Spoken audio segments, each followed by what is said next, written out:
প্রথমবারের মতো চুয়াডাঙ্গা জীবননগরে বাণিজ্যিকভাবে আঙ্গুর চাষের সাফল্য। হাসাদা গ্রামে দুই ভাই আশরাফুল ইসলাম ও তরিকুল ইসলাম মাত্র ১ বছরে গড়েছেন এই অবিশ্বাস্য কৃতি।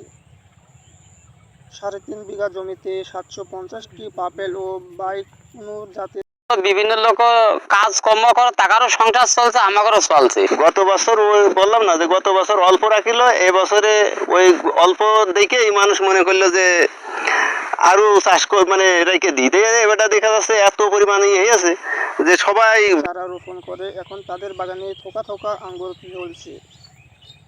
১ মাসের মধ্যে এই সবুজ আঙ্গুর পরিণত হবে নাল, রসালো মিষ্টি ফলে।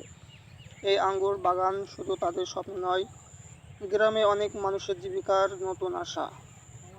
অনেক বেকার মানুষ আজ এখানে কাজ করে সংসার চালাচ্ছেন। দর্শনার্থীরা দূর দূরান্ত থেকে আসছেন এই সাফল্য গল্প দেখতে।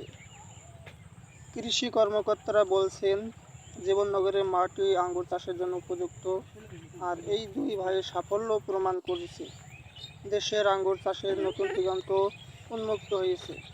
আশরাফুল ও তরিকুলের এই অর্জন দেশে কৃষিতে এক নতুন সম্ভাবনার গল্প।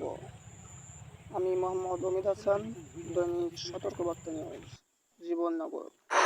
তা দেখে আমরা ইউটিউব এবং ফেসবুক দেখে আমরা চারা সংগ্রহ করেছি এবং আমার এই গাছের বয়স 8 মাস 9 মাস পড়েছে ফলের বয়স ধরে। তো আমার এই গাছে প্রচুর পরিমাণ ফলন এসেছে।